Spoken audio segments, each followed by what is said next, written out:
मैं एक खबर पढ़ रहा था जिसमें लिखा हुआ था कि पत्रकारों की बाढ़ सी आ गई है। प्रेस लिखी हुई गाड़ी चरस गांजा बेच रही हैं या अवैध धंधे कर रही हैं। तो एक गंभीर विषय हो जाता है चौथा स्तंभ पत्रकारिता जिसे कहा जाता है। वहाँ पर कई वरिष्ठ ऐसे पत्रकार स्वतंत्रता संग्राम सेनानी तक हुए हैं जिन्होंने अपनी जान देकर इस चौथे स्तंभ को सलामती रखी है, और आज चौथे स्तंभ के बलबूते पर ही लोगों को न्याय मिल पाता है। क्योंकि गंभीर विषय हो जाता है जब प्रशासन भी आपके खिलाफ हो, सरकार भी खिलाफ हो, और आप एक समाज को बचाने के लिए अकेले लड़ रहे हों। इन्हीं कई मुद्दों को लेकर आज मॉर्निंग बुलावा में आए हैं केपी सिंह, जो हमारे सर हैं। सर, आपका बहुत बहुत स्वागत है हमारे शहर में। धन्यवाद धन्यवाद। तो पत्रकारिता के विषय पे आज गंभीर चिंतन करेंगे, क्योंकि वो खबर देखी तो हम इस विषय पर हम बाद में भी बात कर सकते थे, लेकिन बात करना इसलिए ज़रूरी हो गया था क्योंकि मैंने भी देखा है जो बाढ़ से आई है, जहाँ ज़्यादा ज़्यादा 1 दर्जन पत्रकार होंगे उस वक्त से वो पत्रकारिता कर रहे हैं। 1 दर्जन भी नहीं होंगे, कम होंगे, 3 4 5 पत्रकारों से पत्रकारिता कर रहे हैं। आज उनके सामने हज़ारों की फ़ौज खड़ी हुई है। इस जनपद की बात करेंगे हम।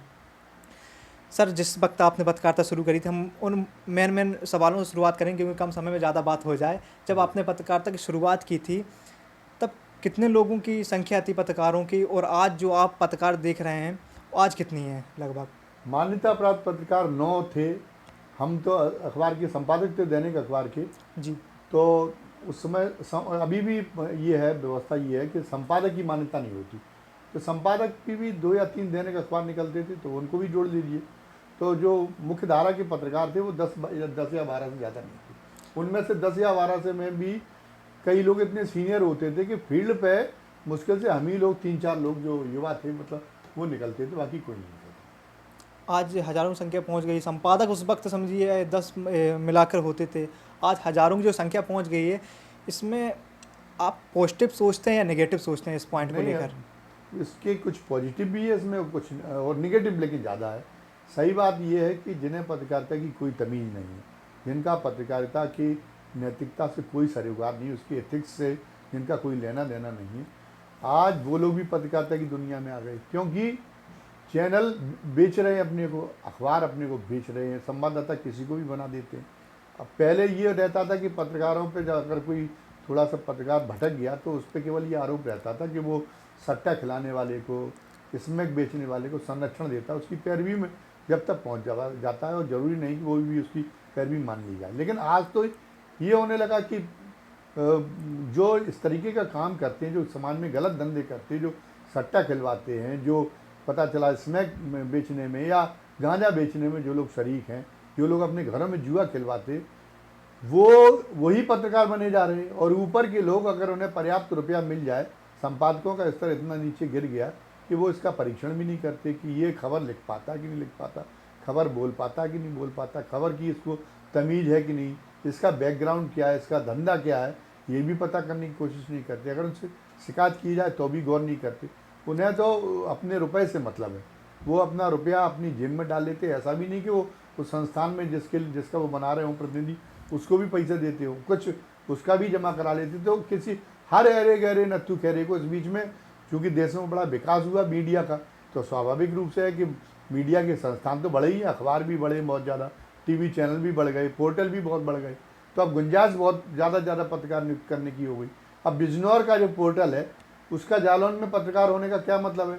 लेकिन वो भी प्रशासन में भी पहले में और आज में फ़र्क ये है कि पहले प्रशासन के कुछ उसूल होते थे। अगर हम लोग भी मुख्य धारा के पत्रकार थे, रोज़ाना बैठते थे, लेकिन अगर कोई गलत सिफारिश करें तो प्रशासन दबाव में नहीं आता, तो मुंह पे कह देता था। या जो लोग, अगर हम कोई नियम विरुद्ध रियायत लेना चाहें तो प्रशासन उसमें समझौता करने को तैयार नहीं होता था।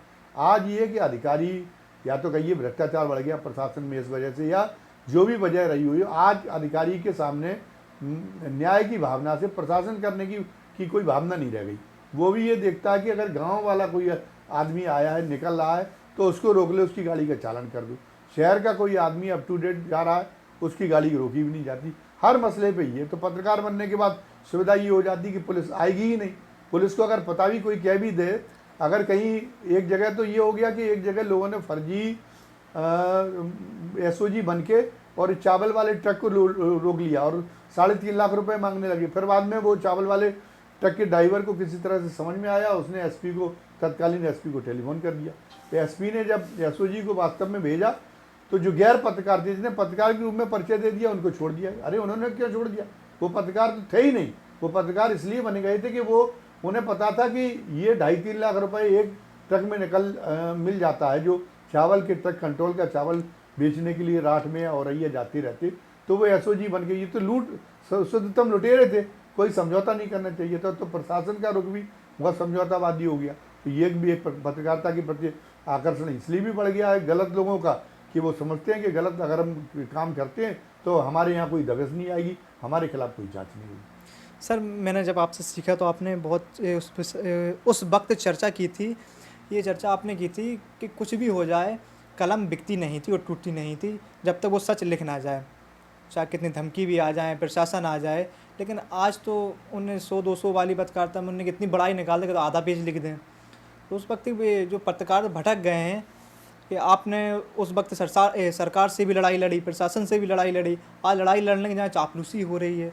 ये कहाँ तक सही है और देश को किस दिशा में ले जाएगा, समाज को किस दिशा में ले जाएगी ये अब चीज़? एक दिन आपने जो सवाल किया उसके बारे में एक प्रसंग बताएं कि अखबार का 51वीं वर्षगांठ का समारोह होता है कि यहाँ से प्रकाशित होने वाले दैनिक अखबार का। उसमें एसपी साहब आए। तो अधिकारी तो कोई ऐसी बात नहीं कहेंगे जो उनके लिए असुविधाजनक रहेगी, लेकिन एसपी, मौजूदा जो एसपी हैं रवि कुमार जी, उन्होंने एक बड़ी अच्छी बात कही। उन्होंने कहा कि पत्रकार वार्ता हम जो आयोजित करते तो उसमें जो पत्रकार आते वो कोई क्वेश्चन नहीं करते। वो क्या, वो पूछते कि सर आपने मतलब नहीं पता चला कि ये क्या मामला था जो आज आपने गांजा पकड़ा। अब बोले एक तरह से हम बरबेटम, या कोई मैंने हत्या की मुलजिम को पकड़ लिया तो उसमें देरी क्यों हुई, कोई हमसे सवाल करें, सवाल होते नहीं। अब हम अपनी तरफ से पूरा विवरण दे रहे। तो आज पत्रकारिता क्या हो रही, पीआरशिप की। जब हम लोग थे तो पीआरशिप की पत्रकारिता नहीं होती थी। अगर मान लीजिए कोई रोज शहर में दर्जनों बैठक होती है, हमें क्या मतलब, उस बैठक का अगर कोई सार नहीं है, रूटीन की बैठक हुई पार्टी के लोगों की तो हो जाए। लेकिन आज 200 रुपये देने पे, आज तो उस समय अखबारों में ये भी नहीं था, अलॉटमेंट भी नहीं था कि बाहर के अखबारों में कि 4 पेज जो रही के हैं, 4 पेज अमर उजाला में है, 4 पेज जागरण में, तो 4 पेज हमें भर रही। जितनी खबर है उतनी खबर दीजिए, जो असली खबर थी वो जाती थी। अगर कोई गोष्ठी इतनी महत्वपूर्ण, या तो कोई बहुत बड़ा नेता आया, या कोई किसी पार्टी का आयोजन ऐसा है कि उसमें कोई ऐसा प्रसंग हो गया हो जिसको लोग, ये कहावत है कि नहीं, लोग कहते हैं कि अगर कुत्ता जो है आदमी को काट ले, ये खबर नहीं है। ये खबर तो ये है कि आदमी अगर कुत्ते को काट ले। आज तो ये हो रहा है कि कुत्ता आदमी को काट ले, यही खबर परोसी जा रही, क्योंकि पीआरशिप का जमाना है। आज हम पत्रकारिता नहीं कर रहे, आज हम पीआरशिप कर रहे। एक फोटो ले लिया, कोई एक बैठक हुई, मामूली साधारण रूटीन की बैठक हुई किसी पार्टी की, हमने फोटो ले ली। फोटो लेने के बाद 10 लोगों को अबलाइज करने के लिए नाम छाप दिया, फोटो हो गई। उस बैठक में मौजूद भी हम नहीं थे, क्या कहा गया हमने अपने मन से ही 4 लाइनें लिख दी, आधे पेज की खबर बन गई, उस खबर को हमने डाल दिया। ये पत्रकारिता नहीं थी ना, ये पत्रकारिता की परिभाषा में अगर उसका बैठक का कोई सार नहीं है, कोई सार्वजनिक महत्व नहीं है, समाज के लिए व्यापक कोई महत्व नहीं है, तो वो खबर नहीं है। वो तो वही बात हो गई कि कुत्ता आदमी को काटता। वो तो पार्टी चला रहे, तो वो तो रूटीन में बैठक करेंगे ही करेंगे। या तो आप उसको निकालने की कोशिश करें, उसमें से कुछ खबर निकालने की कोशिश करें। ऐसे ही कोई प्रशासनिक बैठक है, उसमें से आप कुछ खबर निकालने की कोशिश करें, कुछ अलग से एडिशनल चीज़ें मतलब एक यहाँ के पीआरओ ने कोई खबर पहुँचवाई, सूचना अधिकारी ने कोई खबर पहुँचवाई, हमने डीएम की वो खबर ज्यों की त्यों छाप दी। डीएम को भी झल्लाहट होती कि क्यों हमसे बात पूछने आए। लेकिन अगर आप पूछने का एक संस्कृति बना लें तो उन्हें झल्लाहट नहीं होगी।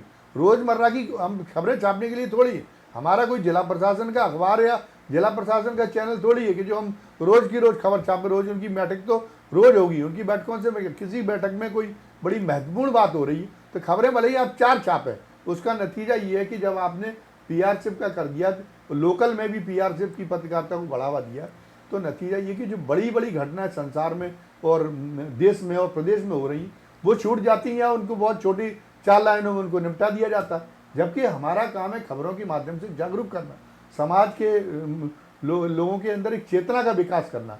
तो जो खबर है, जब वो खबर जाएगी तभी चेतना का विकास होगा। आपकी पीआरशिप, आप पता चला कि आज कांग्रेस पार्टी की बैठक आयोजित हुई, उसमें ये लोग, उन्होंने कहा कि राहुल गांधी के नेतृत्व में आगे बढ़ना है, बैठक की अध्यक्षता इन्होंने की, संचालन इन्होंने किया, ये लोग मौजूद थे। अरे ये कोई खबर है क्या? ये तो उनकी रूटीन की बैठक थी, बात खत्म हो जानी चाहिए। तो ये पीआरशिप में और पत्रकारिता में अंतर करना पड़ेगा। ये पत्रकार, ये इसमें फ़र्क नहीं हो रहा। ये परिवर्तन सर कहाँ से आया है? लोकल से परिवर्तन आया है, ऊपर मीडिया से? जैसे देखा जाता है बड़ी-बड़ी मीडिया एक उन्होंने एक पार्टी को लेकर या एक पक्ष को लेकर उन्होंने इस नेता ने अब खाना खाया, अब ये नेता जाएँगे बाथरूम करेंगे, ये नेता अब जाके देखो पतंग उड़ा रहे हैं या ये नेता ये कर रहे हैं। तो ये बदलाव क्या अपने स्थानीय जो पत्रकार थे, ग्रामीण क्षेत्र के पत्रकार इनसे आया कि फिर ऊपर बैठी मीडिया जिसको गोदी मीडिया कहा जाता है आजकल, वहाँ से बदलाव ये देखने को नहीं, मिले? गोदी मीडिया तो अभी टर्म चल गया है मोदी सरकार के संदर्भ में, खास तौर से कि सरकार की पूर्व सरकार ज़्यादा हो गई इसलिए। लेकिन बदलाव की शुरुआत तो इसके पहले ही हो गई थी। बदलाव की शुरुआत इसलिए हुई कि पहले क्या था, हमारे बचपन में एक अखबार निकलता, अभी भी वो अखबार निकलता, उस समय अखबार निकलता था वीर अर्जुन। हम जिस ज़िले में हमारी शिक्षा दीक्षा हुई, उस ज़िले में जनसंघ जो उस समय पार्टी थी उसका बड़ा बोलबाला था, मतलब एक हिंदूवादी पार्टी का बोलबाला। तो हम देखते थे कि वो उसके एक संपादक थे वीर अर्जुन के नरेंद्र कम से कम 5 या 6 संपादकीय लिखते थे। तो क्या था कि लाइब्रेरी खुलती थी, लोग घरों में अखबार मंगाना अफोर्ड नहीं कर सकते थे, तो लाइब्रेरी में पढ़ने जाते थे। तो हम देखते थे कि उस समय के जो बुजुर्ग प्रौढ़ लोग थे, वो लोग जो है लाइब्रेरी अगर 5 बजे खुलती तो 3:30 और 4 बजे से लाइब्रेरी के शटल चैनल पर लटक जाते थे और प्रतीक्षा करने लगते थे लाइब्रेरी कब खुले।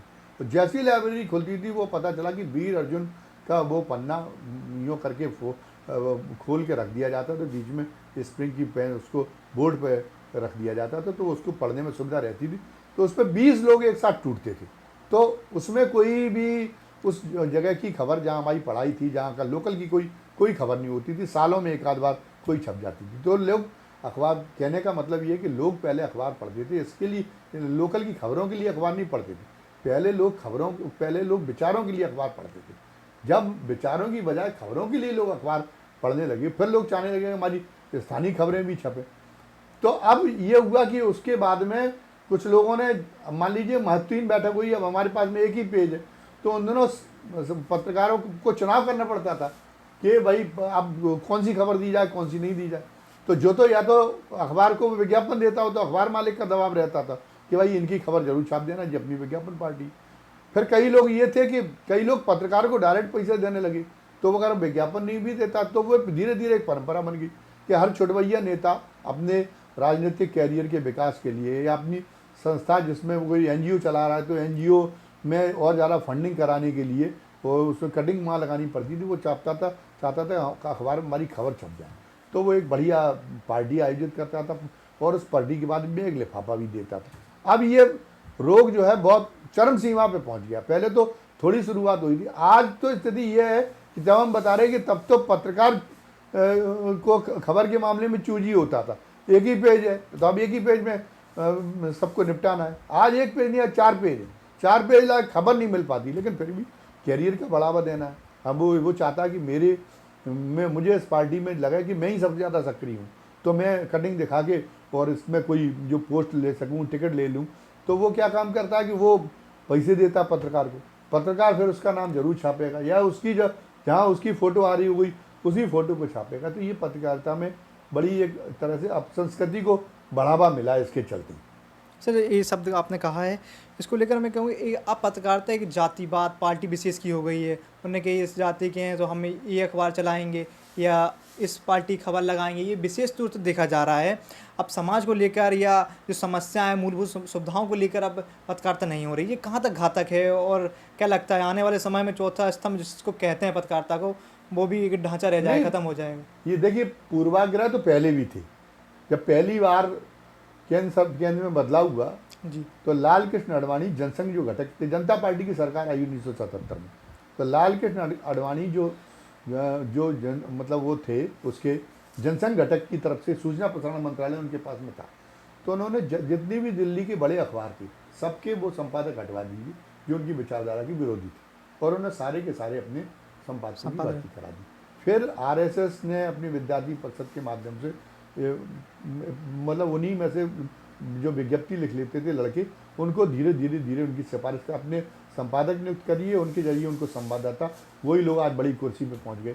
उसके पहले सोशलिस्टों का दबदबा था, वो लोग भी पक्षपात करते थे, वो लोग पता चला कि जनपक्षधरता की पत्रकारिता का जरूर करते थे, लेकिन अगर जनसंघ के संदर्भ में किया जाए तो जनसंघ के संदर्भ में वो बड़े कटु रहते थे। तो जनसंघ के संदर्भ में तो भेदभाव होता ही था, जनसंघ की खबरें नहीं छप पाती थी। एक वर्ग था वो पत्रकारिता का कांग्रेसी था। जातिवाद उस समय पे ज़्यादा था, लेकिन क्या था उस समय समाज का एक जो बहुसंख्यक वर्ग है वो सोया पड़ा था, चेतना शून्य था, तो वो कोई प्रतिरोध तो करता नहीं था, उसकी कोई आवाज़ नहीं थी, वो मुखर ही नहीं था। आज क्या है कि समाज का लगभग हर वर्ग मुखर हो गया है, सक्रिय हो गया है। तो आज क्या है, आज दिखाई देने लगा जातिवाद तो पत्रकारिता शुरू में से ही पहले आज से चला कम आ हुआ, रहा है। पैसा बाद बढ़ा है।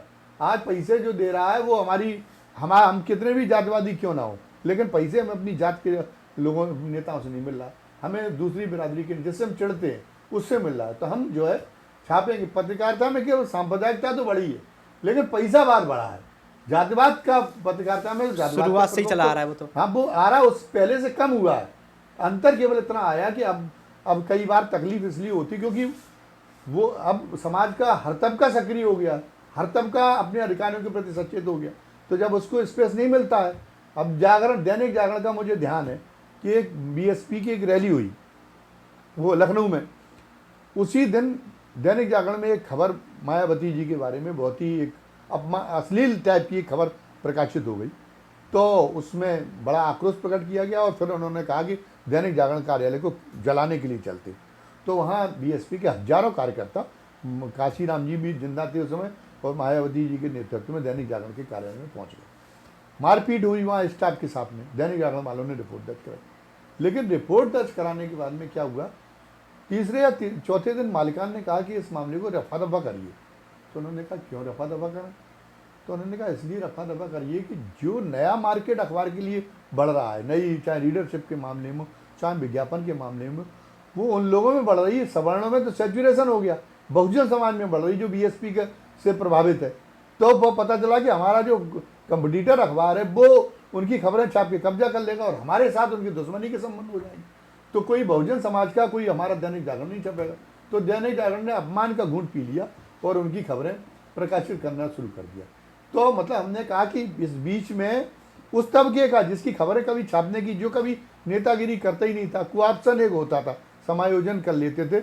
उन्होंने कहा शेड्यूल कास्ट के लोग कम हैं, इसमें अमुक बैंक का जो बोर्ड ऑफ डायरेक्टर्स गठित हुआ तो इसमें कोऑप्शन के जरिए 2 हो जाए। जिला पंचायत में उस समय आरक्षण भी नहीं था, स्थानीय निकायों में और पंचायती राज का आरक्षण भी नहीं था, तो इस तरीके से कर लेते थे। बाकी संख्या बहुत कम रहती थी। बाकी नेतागिरी में वो लोग पिछलग्गू थे और उनमें से भी पूरी बिरादरी में पता चला 1 लाख की आबादी।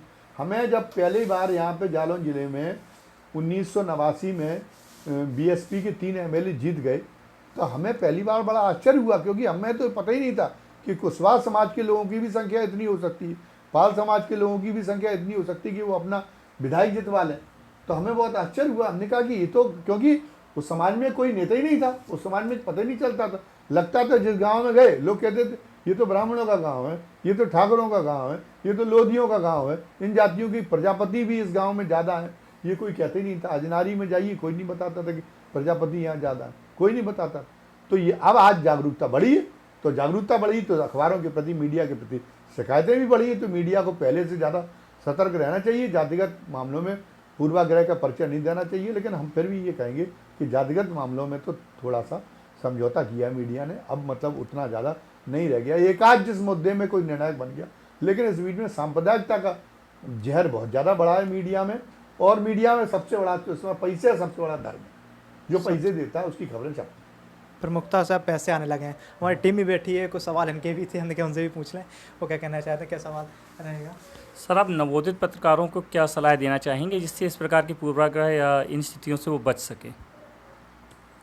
देखिए, जिसके तड़प है, आज हम लोग किसी ज़माने में हम लोग भी नवोदित थे, तो हम लोगों को उस ज़माने के जो लोग सलाह देते थे वही सलाहें आज प्रासंगिक है। पत्रकारों को खूब जम के पढ़ना चाहिए, पत्रकारों को जो है अपनी भाषा में नए नए प्रयोग करना चाहिए, भाषा में सुधार करना चाहिए। हमारे यहाँ ये था कि अगर एक पैरा में एक ही शब्द के 3 या 4 बार हमें उसका प्रयोग करना है, तो हम उसके हमारे पास में पर्यायवाची शब्द हमको इतने ज़्यादा रटे हुए हों कि उसकी पुनरावृत्ति ना करना पड़े। एक शब्द, उसका एक नया शब्द हम नया जो मतलब उसका समानार्थी शब्द है उसका हम इस्तेमाल कर लें। आज वो बात नहीं रह गई। आज क्या है, पत्रकारिता क्लरिकल ड्राफ्ट हो गया। लेकिन फिर भी कुल मिला के ये बात चलेगी। लोग कहते हैं कि क्लिष्ट हो जाती है हिंदी, फिर कोई पढ़ता नहीं है। आम पाठक उस गोस्वामी तुलसीदास जी की रामायण पढ़ी एक बार। यहाँ पर आए हुए थे डॉक्टर मैनेजर पांडे, हिंदी के बहुत बड़े समालोचक हैं। उनसे किसी ने कह दिया था, साहब आज पत्रकारिता में बड़ा वो उसमें कविताओं में बड़ा सस्तापन आ गया या कविताओं में बड़ा जो है क्लिष्टता आ गई। तो उन्होंने कहा गोस्वामी तुलसीदास जी को, जिसको आप कहते हैं लोक भाषा अवधि में लिखी उन्होंने रामचरितमानस, उन्होंने उसकी 2-3-4 चौपाई बताई। जो सवाल कर रहे थे वो भी अच्छे कवि थे और उन्हें बड़ा गुमान था कि हमें हिंदी भाषा का बड़ा अधिकार। उन्होंने कहा हमें इसका अर्थ क्या क्या करके बता दूँ। तो उन्होंने कहा नहीं, मेंटल लेवल जब आप बढ़ाने की कोशिश करते हैं तो पाठक का या दर्शक का मेंटल लेवल भी बढ़ता है, वो प्रयोग करता है। नीरज ने एक गाना लिखा, प्रसिद्ध सुप्रसिद्ध गीतकार है, आपने उसका नाम सुना ही होगा नीरज का। नीरज ने एक गाना लिखा, उसमें उन्होंने कहा, उर्दू का उस समय बहुत प्रयोग होता था फिल्मी मानव, लेकिन उन्होंने उर्दू की बजाय शुद्ध हिंदी में लिखने का चलन चलाया। तो एक गाना था कितना मधुर, प्रेम पुजारी फिल्म का, कितना मधुर तेरा मेरा प्यार। तो मदिर का जो नशीले का पर्याय है मदिर, नशीला उर्दू में है और मदिर, उसके पहले नशीले ही लोग प्रयोग करते थे, मदिर कोई नहीं करता था।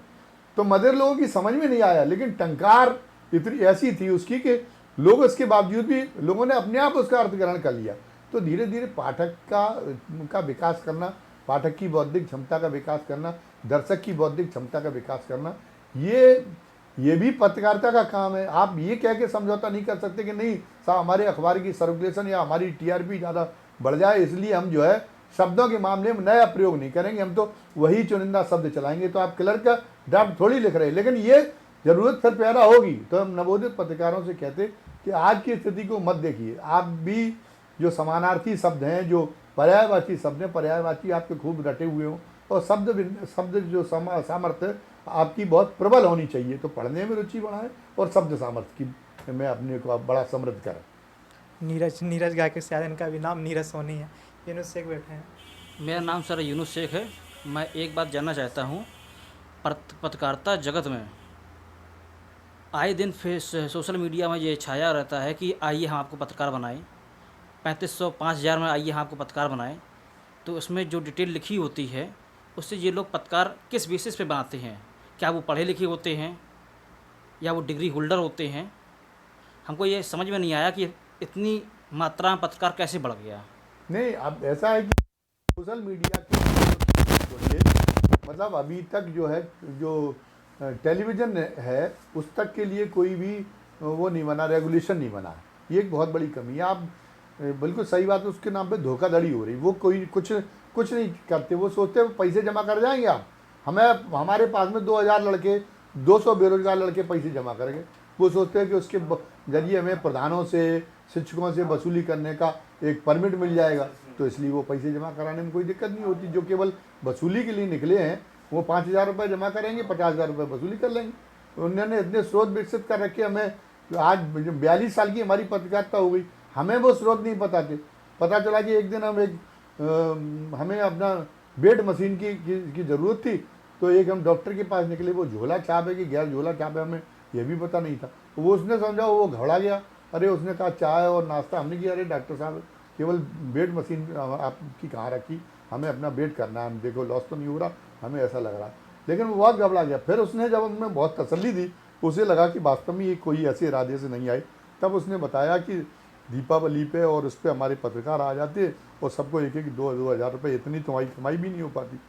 तो ऐसे स्रोत विकसित कर रखे, तो इतनी ज़्यादा बेरोजगारों के लिए जिनके लिए कुछ नहीं, उन्हें 15-20 हज़ार रुपये अगर इसके जरिए कमाने को मौका मिल जाता तो क्या बुरा है। तो 5,000 रुपये उसमें जमा कर देंगे। फ्रॉड है, न तो उनकी कोई आधिकारिकता है। जो पोर्टल उनको दे रहे हैं, जो इस तरह का विज्ञापन साया करते हैं, उस पोर्टल के को अभी तक मीडिया के रूप में मान्यता नहीं मिली। तो मीडिया के रूप में उन्हें तो वास्तव में पत्रकार कहा नहीं जाना चाहिए। लेकिन आज की तारीख में प्रशासन की भी आत्मा इतनी कमज़ोर है, पुलिस से लेकर प्रशासन तक की सबकी आत्मा कमज़ोर है कि उसका भी अगर एक कार्ड देख लेंगे तो वो जवाब में आ जाएंगे और उसका आइए पत्रकार जी आइए, इस माने उसको अपना मनमानी करने का मौका मिलेगा और वसूली करने का तो मौका मिलेगा। इससे समाज में कुल मिला के स्थिति बहुत ज़्यादा ख़राब हो रही। पत्रकारिता की तो इमेज खराब हो ही रही है। इसके अलावा समाज में एक तरह से नियम और कानून विहीनता की स्थिति को भी ये दर्शाता है, ये सब कुछ जो हो रहा है। जी, जो गांव में प्रधान की पद की नियुक्ति होती है और गांव-गांव जो पत्रकार जाकर प्रधानों की जानकारी प्राप्त करते हैं और जो उन्होंने कार्यशैली करवाई है, उसकी सूचना लेने के बाद क्या पत्रकार प्रसारण ना करके खबर अधिकारी और पत्रकार मिलकर भ्रष्टाचार को बढ़ावा देते हैं? इस बारे में आपका क्या क्या कहना रहेगा? सर इसी में एक सवाल हो रहता है कि स्कूलों में जाते हैं ऐसे पत्रकार अंदर चले जाते हैं, कोई ऐसे नियम है हमने देखा ऐसा तो मिला नहीं है कि आप जाइए मास्टर का कार्ड चेक करिए, बच्चों से पूछिए, ये कहाँ तक ठीक है? कोई भी सरकारी रिकॉर्ड कोई पत्रकार चेक नहीं कर सकता। परीक्षा के दौरान पत्रकार भी बाहरी व्यक्ति माना जाता है, परीक्षा कक्ष में वो कोई भी फोटोग्राफी करने के लिए जा नहीं सकता। ये प्रशासन की कमजोरी है, अधिकारियों की कमजोरी, जो मैंने पहले कहा कि लॉलेसनेस की स्थिति है, वरना उस आदमी को बंद कर देना चाहिए। जो असली पत्रकार है उसको ये नियम मालूम है कि वो इस तरीका का आग्रह नहीं करेगा। जहाँ तक प्रधानों का सवाल है, पत्रकारों के साथ वो शामिल नहीं है, अधिकारी शामिल नहीं है। अधिकारी तो कमज़ोर हैं, उन्हें मालूम हो जाएगा तो भी वो उन्हें पता चल जाएगा, पत्रकार उसका कुछ बिगाड़ नहीं सकते। लेकिन परंपरा ये है कि आपका अखबार, आप जिस अखबार में काम करती है, आपका जिस चैनल में काम करती है, टीवी चैनल में, हमने जैसे बताया कि पोर्टल को तो अभी पत्रकार के रूप में मान्यता मिली नहीं, तो वो तो मान्यता ही नहीं मिली, तो उनका तो काम करना पूरी तरह से गैरकानूनी है। बाकी जो वो है, जो इलेक्ट्रॉनिक चैनल है और जो वो है अखबार है, उसने अपना प्लान भेजा कि हम 10 एक गाँव में मनरेगा का सर्वे करना चाहते, वहाँ के मनरेगा मजदूरों से, जॉब कार्ड धारकों से पूछना चाहते कि आपने जो है, मतलब आपको वास्तव में कितने दिन का काम मिला, आपने काम मांगा कि नहीं मांगा, या जो काम हुआ जब आपको काम मिला नहीं, जॉब का आप कह रहे किसी जॉब कार्ड धारक को काम नहीं मिला, तो फिर ये काम हो कैसे गया, तो बताएगा मशीन का प्रयोग। तो ये प्लान पूरा बना के पहले अपने अखबार को या अपने चैनल को भेजिए, वहाँ से मंजूर होके आ जाए, तब आप उस प्लान पे आगे बढ़े, तब तो माना जाएगा कि आप पत्रकारिता कर रही। और वरना तो अगर आपकी शिकायत अगर हो जाए कायदे से आपके चैनल में, कायदे के चैनल में या कायदे के अखबार में, तो वो अखबार आपको आपके खिलाफ कार्रवाई कर देगा, आप वो चैनल आपके खिलाफ कार्रवाई कर देगा। आपका ये कोई तरीका नहीं, आपका एक प्लान होना चाहिए। आप क्यों गए किसी गांव विशेष में, आपको नहीं जाना चाहिए। या तो प्रधानी के चुनाव हो रहे, आप गांव की हिस्ट्री तैयार कर रहे तो आप जाएं, वरना आप एक पूरा सर्वे करें नहीं किसी भी गांव की योजना का। प्रधानमंत्री आवास योजना का है, प्रधानमंत्री आवास योजना इतने सालों चलते हुए हो गए, क्या उस गांव में अभी भी सारे के सारे झोंपड़ी वाले उनके पक्के मकान बन गए, या उनके लिए प्रयास किया प्रधान ने? क्यों नहीं किया? प्रधान ने पैसे मांगे, तो आप कम से कम 5 गांव के बीच में ये सर्वे करें। लेकिन जब ये नियत नहीं हो, वो भी डर जाता प्रधान के रजिस्टर तो चेक करने का आपको अधिकार ही नहीं। आपको बहुत अगर कभी समझ में आ रही तो आप जो है, लेकिन लोगों ने धंधा बना लिया। आज गाँव में ऐसे, यहाँ उरई में मेरे ख्याल में 400-500 पत्रकार ऐसे सक्रिय, डीएम और एसपी के लिए प्रेस कॉन्फ्रेंस करना मुश्किल हो गया। हालांकि इसके लिए जिम्मेदार वो खुद ही हैं।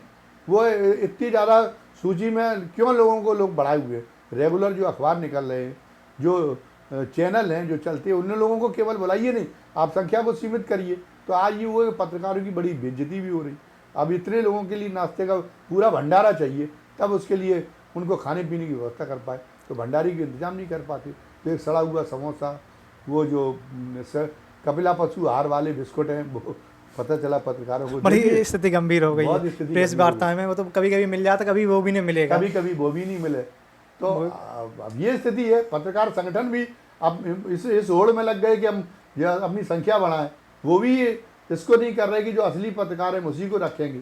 पत्रकारों की आचार संहिता बनी हुई है, पत्रकार संगठनों के बारे में एक आचार संहिता की, केवल उन मुद्दों को उठाना चाहिए जिन मुद्दों में आप पत्रकार के रूप में अगर कोई काम करने के लिए जा रहे हैं, वो पत्रकार के रूप में काम करने के लिए जाते समय आपको रोका गया अपनी ड्यूटी करने से, तब तो पत्रकार संगठन का उठाने का मुद्दा है।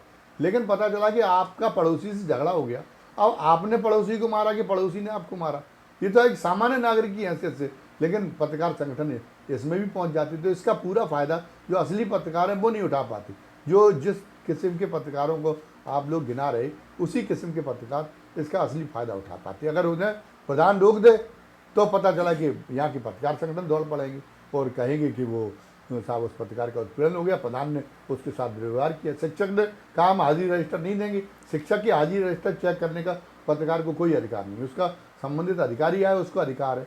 आप नहीं आए, गाँव वाले से पूछिए, गार्जियन से पूछिए बच्चों के कि ये कब आते शिक्षक, आप रजिस्टर थोड़ी उसका चेक करने लगेंगे, उसका सरकारी कागज। लेकिन अगर वो रोक देगा, वो बीएसए से कहने आएगा, बीएसए ने भी समझा कि हमारे डिपार्टमेंट में वास्तव में चेक करने का अधिकार नहीं, तो सही किया उसने शिक्षक ने। तो वो डीएम के पास चले जाएंगे, डीएम प्रेशर में आ जाएंगे। तो अब प्रशासन तो खुद ही लूट मार को बढ़ावा दे रहा नहीं। आप इतने कमजोर क्यों हो गए? आप उसूल के हिसाब से चलिए। तो सब बेनियम चल रहे हैं, वो प्रशासन भी उधर डरा हुआ है। लॉलेसनेस की स्थिति है। हमने बताया कानून नाम नहीं, कोई चीज़ है एक जो है जीरो टॉलरेंस कानून के मामले में, चाहे किसी को बख्शा नहीं जाए। अपना हम प्रसंग बताते हैं, 1993 का जो विधानसभा चुनाव जिस समय यहाँ हो रहा था, जी। उस समय पर टीएन शेषन साहब मुख्य चुनाव आयुक्त थे, और उन्होंने क्या गलती की कि उन्होंने पत्रकारों के लिए भी पास जारी करने की व्यवस्था नहीं की। कोई आदेश नहीं आया कि पत्रकार भी कवरेज करेंगे कि नहीं करेंगे। तो हम लोगों ने कहा कि हम लोग तो कवरेज करेंगे। डीएम से कहा, डीएम थोड़े सहमत हुए, लेकिन एसएसपी उस समय सूर्य कुमार शुक्ला थे। उन्होंने कहा नहीं, अगर आप बाहर दिखाई दिए चुनाव आयोग के निर्देश से तो हम आपको बंद कर देंगे। हमारी उनकी बहुत झड़प हो गई। उसके बाद में अगले दिन हमने किया, हम अपना काम कोई चोरी डकैती तो डाल नहीं रहे, आप बंद कर देंगे तो हम लोग जेल चले जाएंगे। आप अपना काम करिए, आप चुनाव आयोग के निर्देश का पालन करेंगे, हम जो है अपना काम करेंगे, कवरेज करेंगे।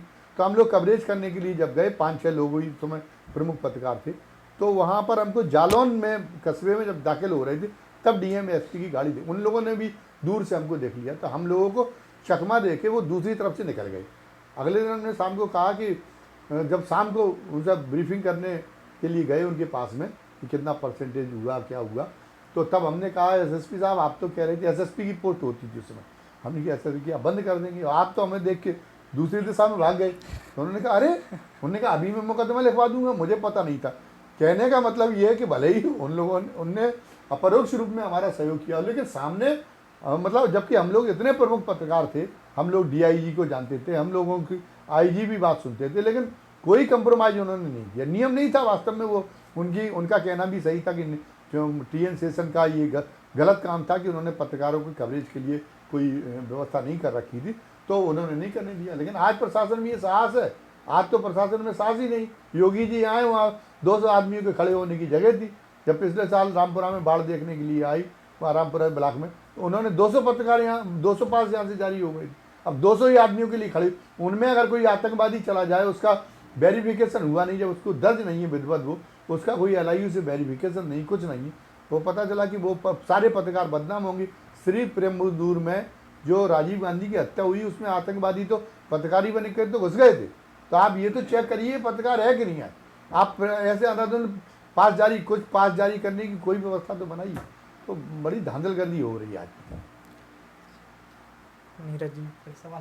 सर, पत्रकारों के जानकारी के क्या स्रोत हो सकते हैं? क्या इनके लिए कोई विधिक पुस्तक है जिसके माध्यम से वो अपने अधिकारों, अपनी सीमाओं की जानकारी प्राप्त कर सकते हैं? नंद किशोर लिखा, एक बड़े जाने माने पत्रकार थे, हैं, उनकी लिखी हुई प्रेस विधि एक मतलब है पत्रकारों कौन कौन से कानून में मीडिया कवर होती है, ये उसमें पर्याप्त उल्लेख है। और लेकिन पत्रकारिता में उससे भी और ज़्यादा बढ़ के नई नई अवधारणाएं आ रही हैं। तो राजकीय पुस्तकालय यहाँ खुला हुआ है गवर्नमेंट की तरफ से, जिला विद्यानिधि के अंतर्गत संचालित होता है।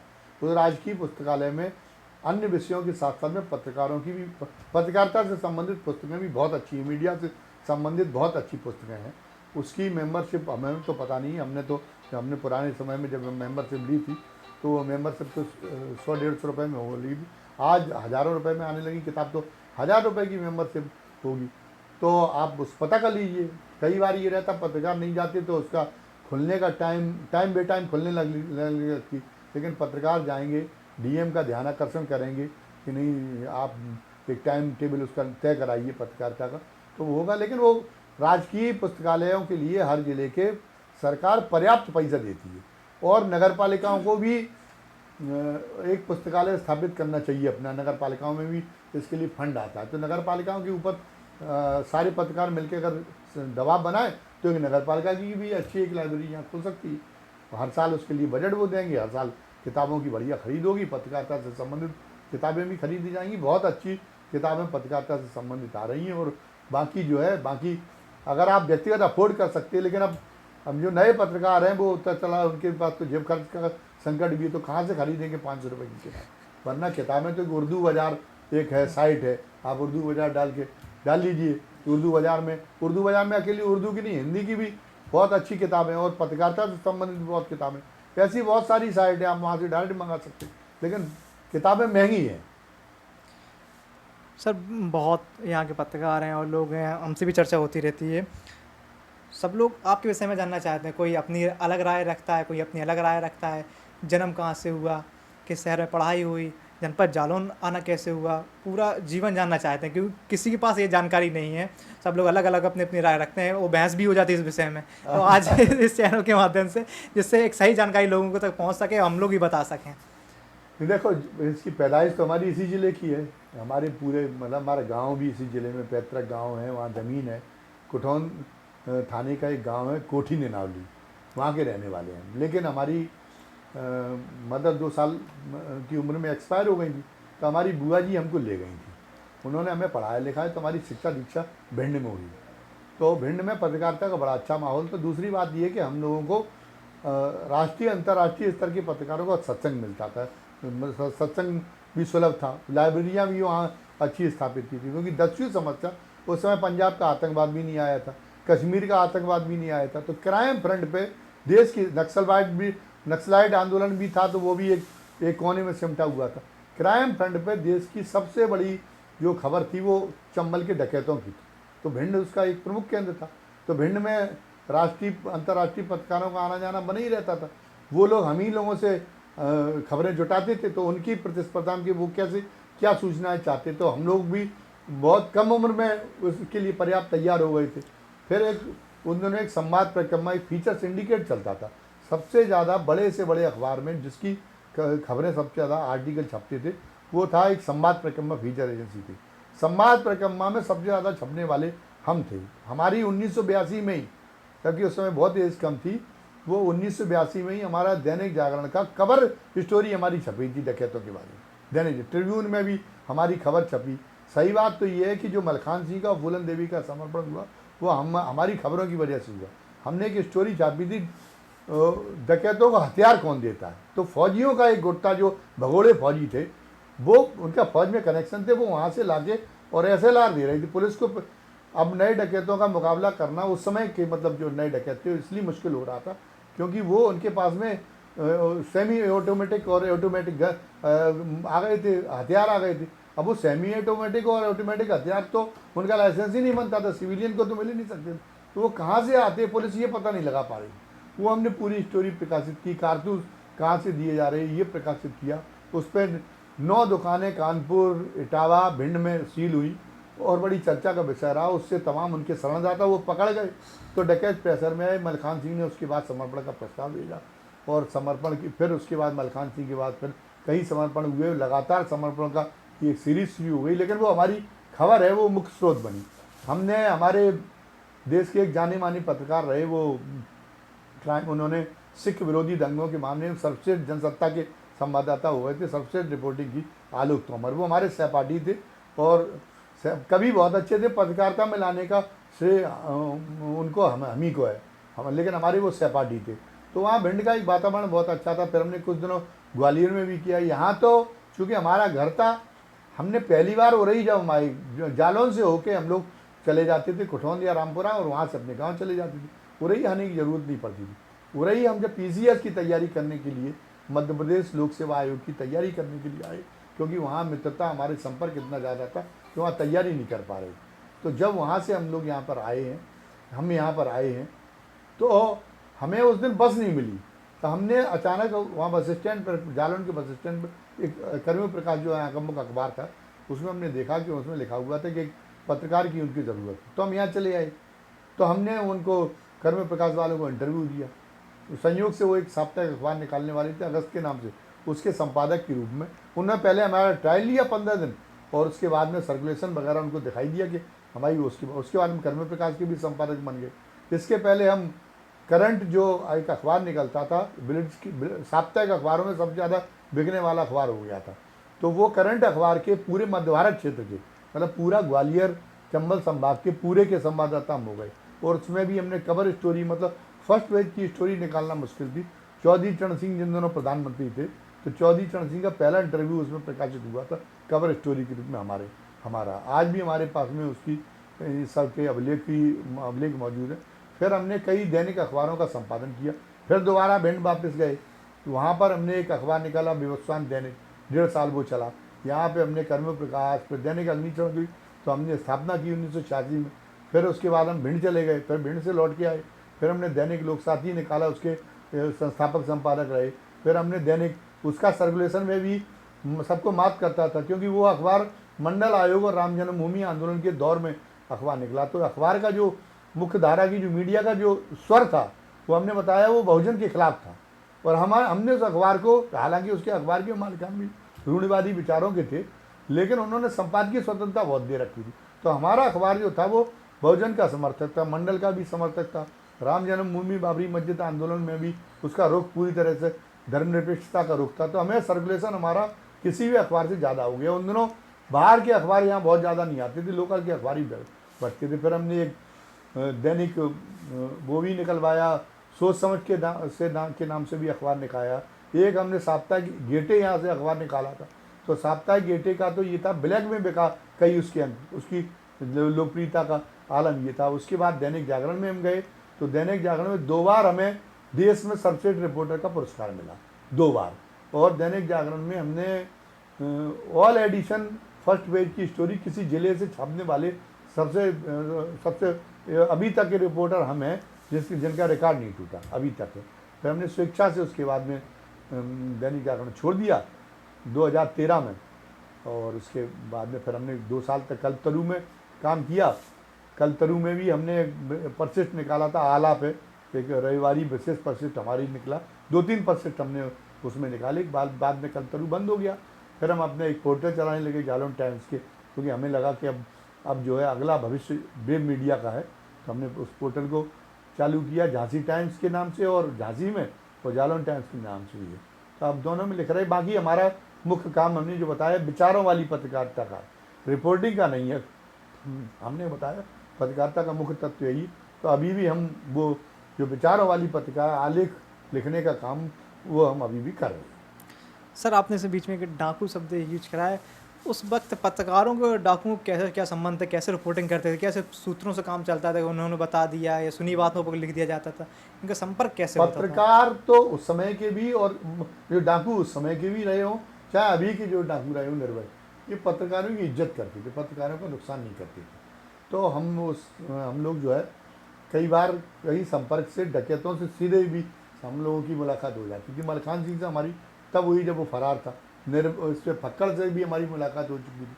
हमारे माध्यम से उसने चाहा कि समर्पण हो जाए, हमने बात भी की, लेकिन उत्तर प्रदेश पुलिस की शर्तें ये थी कि मुख्यमंत्री नहीं आएगा तो महिमा मंडन नहीं होगा, तो इसलिए यहाँ पे जो है समर्पण नहीं हो पाया। बाद में उसने रावतपुरा में समर्पण किया, लेकिन तब भी बात हुई हमारी। हम निर्भय गुजर का भी इंटरव्यू सबसे पहले हमने लिया, और निर्भय गुजर के भी ने भी हमसे समर्पण की बात की थी। तो डकैत पत्रकारों की पत्रकारों का यथासंभव एक आध डकैत को छोड़ के कोई डकैत अहित नहीं करता था। एक पहलवान गुजर था सलीम गुजर, हमने उससे भी मिलने की कोशिश की, लेकिन जो मदद थे वो भी तैयार नहीं हो रहे थे। वो कह रहे थे उसकी मूड का कोई भरोसा नहीं। हमने कहा नहीं ऐसा नहीं होगा, लेकिन हमारी संयोग से हम आखिरी तक बहुत कोशिश करते रहे, तब तक वो मारा गया, लेकिन उससे मुलाकात नहीं हो पाई। और जो डकैतों के लोग थे जो पकड़ छूट के आती थी, हम लोग मेहनत करते थे। आज जैसे ये होने लगा नहीं, वो प्रेस कॉन्फ्रेंस बुलाएंगे उससे हमारा अखबार का पन्ना, ये नहीं होता था। हम लोग तो खुद चल के जाते थे। तो जो भी अपराध डकैत गिरोह से छूट के आता था उससे जो है हम लोग मतलब पूछताछ करते थे कि किन किन लोगों ने। पुलिस कई बार कहती थी मुठभेड़ में छुटाया, तो वो असली बात बताता कि मुठभेड़ में नहीं, इतने रुपये दो के छूट के आए, कौन खाना देने आता था, वो सब बताते थे। वो सब हम लोगों के पास में रिकॉर्ड रहता था। तो एसपी और डीआईजी हम लोगों की मनोहार करते थे, वो पूछते थे भाई ये पता लगाओ कि ये वाली जो अपराध है वो इस अमुक गिरोह के पास में है कि नहीं, उसके पास में हथियार कैसे हैं, शरण कौन कौन देते थे। जो अधिकारी अच्छी मंशा के थे, एक बार आईजी जॉन कानपुर थे SN चक साहब, उन्होंने अभियान चलाया 7 दिन लगातार, 7 दिन का विशेष PAC की 20 बटालियन उतारी गई। तो एसपी को पता नहीं था किसी जिले का कि वो सबसे ज़्यादा खबरें हमसे ले रहे थे। हमने उनको एक रामपुरा थाने के सामने 10,000 रुपये का इनामी डकैत रह रहा था, और उसको पुलिस को की जानकारी भी नहीं थी। हमने उन्हें बताया तो एसपी ने बड़ी बेइज्जती महसूस की। फिर एसपी ने पता लगाया, एसपी ने हमसे कहा, तो हमने कि हमें क्या मरना है जो हम बता दें आपको, आप हमने की मेहनत नहीं करते, आप भी जाइए वहाँ पे। आजकल वो एसपी साहब जो है ADG जोन लखनऊ है, तो हमने कहा ब्रजभूषण जी नाम है। हालांकि फिर उसके बाद में उन्होंने कहा नहीं, हम आपसे आपकी गोपनीयता रखेंगे। हमने चक साहब पर हमें भरोसा है, वरना ये हमें जो सूचना है वो दे रहा है, हम आउट कर देंगे। अब बताइए आपके आपके थाने ने कार्रवाई क्यों नहीं की, प्रॉपर तरीके से उसका बयान लिखते तो वो जो बता रहा था। तो इस ढंग से हमारी सूचनाएं कलेक्ट करने का एक मतलब ये एक तरीका था। कई तरीके वो अपनाते थे और हम लोग खुद चल के जाते थे, ये नहीं कि लोग हमको बताने के लिए आए तब हम खबर लिखेंगे। सर लंबा अनुभव हो गया लंबे पत्रकारिता का, ऐसा कौन सा एक दिन रहा होगा सबसे बड़ी खबर लिखी होगी, उसके बाद एक माहौल जब आपने लगा होगा कि कहीं ना कहीं हमने गलत खबर लिख दी या बहुत बड़ी खबर लिख दी, कुछ हो ना जाए मुकदमा, ऐसे ऐसे कोई खबर थी बहुत बड़ी नहीं, खबर? ऐसे ऐसे ऐसे प्रसंग तो कई बार आए। अब एक जैसे आध वही वो जो बीरन सिंह टाइगर था, वो जो भगोड़ा फौजी जिसको हम बता रहे थे, डकैतों को हथियार देता था, जब वही उसने ही खबर लिखी तो उसने कहा कि हम मरवा देंगे। तो एक जिले स्तर के एक पत्रकार का क्या महत्व है। तो लेकिन हालांकि वो तो देश भर में खबर छपी थी संवाद परिक्रमा के जरिए, तो उस समय थोड़ा हमें भय तो लगा। फिर उसके बाद में मलखान सिंह ने जब समर्पण किया तो वहाँ पर कुछ ऐसी बात हमारे लिए माइक से कहलवाई गई एसपी के इशारे में, क्योंकि एसपी के भी हमने खिलाफ बहुत लिखा। हमने एसपी की पत्नी के लिए लिख दिया कि आज अर्जुन सिंह के दरबार में उसकी वही स्थिति है जो संजय गांधी के दरबार में रुखसाना सुल्तान की थी, क्योंकि उनकी पत्नी ने राखी बांधी थी 1 लाख रुपए के इनामी डकैत को जाके। तो हमने कहा कि राखी बांधना तो बहुत गलत काम है, पब्लिक का कोई आदमी कर देता तो 216 में आप बंद कर देते। तो हमने वो खबर छापी। तो तब एसपी ने हमसे कहा कि हम मुँह पे हमारे कहा कि हम बर्बाद कर देंगे, हम ये कर देंगे, हम वो कर देंगे। तो हालांकि उस समय में भय नहीं लगा था, उस समय तो हमें ये था कि हमें लगा कि हमें तो शहीद होने का मौका मिल रहा। तो लड़ाई हुई, लेकिन कई बार ऐसा भी आया कि हमें लगा यहाँ मतलब कई बार जो मतलब बहुत ही ज़्यादा कट्टर धार्मिक लोग थे, जब वो बाबरी राम जन्मभूमि बाबरी मस्जिद वाला आंदोलन चल रहा था, तब कुछ ऐसी चीज़ें हमने छापी। एक बार हमने छापा, सारे वो लोग आ गए कि कृष्ण और राधा की एक साथ पूजा होने का क्या अर्थ है। उसमें कुछ ऐसी बातें थी जो जिससे लोगों की बड़ी धार्मिक भावनाएं लोगों ने महसूस किया, हद किया। लेकिन फिर हमें लगा कि इन लोगों की भी जो लोग हैं वो लोग भी बड़े बुजुर्ग और प्रतिष्ठित लोग थे, वो सारे के सारे सामूहिक रूप से प्रतिवाद करने आ गई। तो हमने कहा कि नहीं, इनको अपनी चलाने की बजाय इनको संतुष्ट करने की ज़रूरत है। फिर हमने उनसे कहा कि नहीं, आपकी वो लोग संतुष्ट हो गए। हमने कहा भावनाएं आहत करने का प्रश्न नहीं है हमारा, अब हम उन चीज़ों को दोहराना नहीं चाहते। आज की तारीख में तो माहौल बहुत ख़राब है। तो उस समय भी स्थिति आ गई थी कि लगा था कि शहर में हमारे वहाँ पे जो है कार्यालय में बम भी फेंक दिया गया था। उस दिन थे नहीं, मौजूद भी नहीं थे, इन्हीं कारणों से कुछ कट्टरवादियों ने बम भी फेंक दिया था। हालांकि बाद में वो लोग हमारे बहुत अच्छे मित्र साबित हुए। एक बार लाल कृष्ण आडवाणी जब पहली बार राष्ट्रीय अध्यक्ष के साथ में आए तो एक अब दिवंगत हो गए, हमारे बाद में हमारे बहुत अच्छे मित्र बन गए, जिसे उनका नाम नहीं लेना चाहते। लेकिन उस समय वो देश में जिस अपहरण में सबसे ज़्यादा लंबी फिरौती वसूली की गई थी राजू भटनागर की, उसमें उन्होंने ही वो जो बीड़ी व्यापारी का था वो गाड़ी चलाने का उस दिन काम किया। उन्हें बाद में गिरफ्तार कर ली गई मध्य प्रदेश की पुलिस। कम से कम 6 महीने बंद रहा, उनके नाखून निकाल दिए, बहुत ही डिफेम हो गए थे। तो लाल कृष्ण आडवाणी की गाड़ी जो है उस समय के यहाँ के जो आयोजक थे उनकी सभा की, उन लोगों ने गाड़ी ड्राइव करा दी लाल कृष्ण आडवाणी की। उन्हीं से हमने उसका फ़ोटो खिंचवा लिया और खबर जो है छपवा दी एक अंग्रेजी अखबार में, नेशनल हेराल्ड में। उस खबर का नतीजा ये हुआ कि लाल कृष्ण आडवाणी को लेने के देने पड़ गए। उस समय बीपीसी का मूवमेंट चल रहा था और बीजेपी समर्थन दे रही थी। तो अब सवाल कांग्रेसियों ने पूछना शुरू कर दिया कि आप मिस्टर क्लीन अब अपने राजा को कहते हो, राजा नहीं फकीर हैं, और ये तमाम बातें कहते हो, राजीव गांधी पर आरोप लगा रहे। आप तो डकैतों को अपहरण करने वालों को से गाड़ी अपनी चलवाते हो। तो यहाँ के बड़े बड़े नेताओं की निष्कासन की नौबत आ गई। उस समय हमें धमकी दी गई। उन्होंने हमसे कहा, हमने कहा जो समझ में आए वो कर लेना, लेकिन हमें सतर्क रहना पड़ा कुछ दिनों तक। और इस बीच में पुलिस ने और प्रशासन ने हमारे खिलाफ लूट और डकैती और तमाम सारे मुकदमे इस बीच में कहा, लेकिन एक्सपंज हुए। अगले दिन मुकदमे को एक्सपंज करना पड़ा। उसमें बाहर हमने डीजी कार्यालय से मांगी की जाँच करा ले। डीजी कार्यालय ने हमारे मामलों में हमें मतलब यहाँ तक खतरा हो गया था कि खुद उनने डीजी कार्यालय से जाँच हुई, उसमें ये माना गया। तो हमारे पास में 5-6 साल तक हमको गनर की सुविधा मुहैया रही। हमारे साथ गनर चलता था। ये था कार्यालय में गनर हमेशा 24 घंटे रहता। बहुत अच्छे, बहुत ही मतलब शानदार कमांडो हमको दिया गया था। 5 या 6 साल स्थिति में रही राजू भटनागर की गिरोह की धमकी की वजह से, और ये राम जन्मभूमि बाबरी मस्जिद वाले दौर की जो खबरें थी उनकी वजह से। सर एक बहुत लंबा संघर्ष रहा है। एक आरोप भी लगता है जितने वरिष्ठ पत्रकार सब लोग कि अब इस वक्त माहौल के साथ शांत क्यों हो गए हैं, अब क्यों आवाज़ नहीं उठा रहे हैं? नहीं, अब हमें ये लगता है कि मतलब साथ देने वाला हम लोग या तो उस गुटबंदी में हम नहीं फंसना चाहते, और वो लोग भी जो है वो युवा पत्रकार आते फिर एकदम आना बंद कर देते। तो हम सोचते कि हमें कोई गिरोह नहीं बनाना, हम तो किस संगठन में कभी कोई जिलाध्यक्ष तो रहे नहीं हम, तो हमसे क्या मतलब, हम तो आएंगे तो हम सहयोग करने के लिए तैयार हैं, अच्छा नेक रास्ता दिखाने के लिए तैयार है, और बाकी बाकी अपने तरीके से काम करते रहते।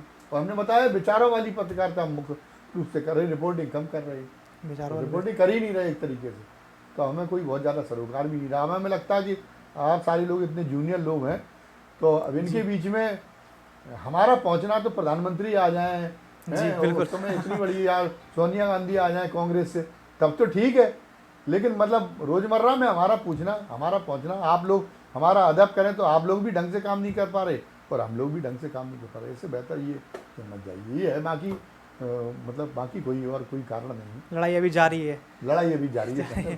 बहुत बहुत धन्यवाद, आपने इतना कीमती समय दिया। तो आज का खास शो रहा और बहुत ही बेहतरीन शो रहा, बहुत चीज़ें जानने को मिली, कहाँ से कहाँ तक पहुँच गए थे। तो आप लोग बने रहिए और देखते रहिए खास शो मॉर्निंग बुलावा।